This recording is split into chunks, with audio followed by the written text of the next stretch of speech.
Hello दोस्तों, मैं आपके लिए जीव विज्ञान के महत्वपूर्ण प्रश्न लेकर आया हूँ जो एग्ज़ाम की दृष्टि से बेहद ही महत्वपूर्ण है।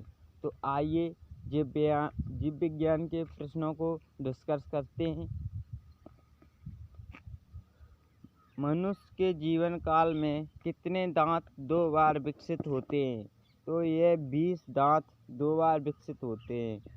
मानव शरीर में पाचन का अधिकांश भाग किस अंग में संपन्न होता है? तो ये छोटी आंत में होता है। मनुष्य में पाचन क्रिया कहाँ प्रारंभ होती है? तो यह मुख में प्रारंभ होती है। सर्वप्रथम रक्त परिसंचरण तंत्र का अध्ययन किसने किया था? तो यह विलियम हार्वे ने किया था। पेसमेकर का संबंध किससे है? तो पेसमेकर का संबंध हृदय से है। पेसमेकर का कार्य है दिल की धड़कन प्रारंभ करना। गति प्रेरक किससे संबंधित है? तो यह हृदय से है। किनकी भित्तियों पर रक्त द्वारा डाले गए दबाव को रक्त दबाव कहते हैं? तो यह धमनी द्वारा। सोते समय रक्त दबाव में क्या परिवर्तन होता है? तो रक्त दबाव घटता है। मानव रुधिर का पीएच मान 7.4 होता है। मानव रक्त प्लाज्मा में प्राय पानी की प्रतिशत मात्रा कितनी भिन्नता होती है? तो 80 से 80% होती है। रक्त में पाई जाने वाली धातु है तो यह लोहा है यानी आयरन। शुद्ध रक्त का शुद्धिकरण कहाँ होता है? तो यह किडनी में होता है। अधिकतम पोषक तत्व में रक्त कहाँ से अवशोषित किए जाते हैं?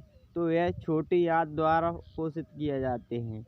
लार में कौन सा एंजाइम पाया जाता है? तो यह टाइलिन एंजाइम पाया जाता है।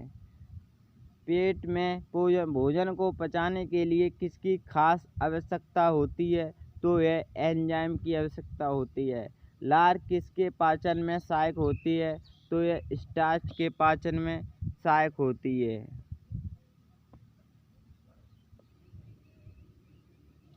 मानव के आमाशय में अम्ल X उत्पन्न होता है जो भोजन के पाचन में सहायता करता है। तो X है। X एक हाइड्रोक्लोरिक अम्ल है। कैप्स चक्र में किसका संश्लेषण होता है? तो यह पायरुवेरिक अम्ल का संश्लेषण होता है। मानव शरीर में खून के शुद्धिकरण की प्रक्रिया को क्या कहते हैं? तो यह डायलिसिस कहते हैं। पेप्सिन बदल देता है प्रोटीन को पॉलीपेप्टाइड में बदल देता है।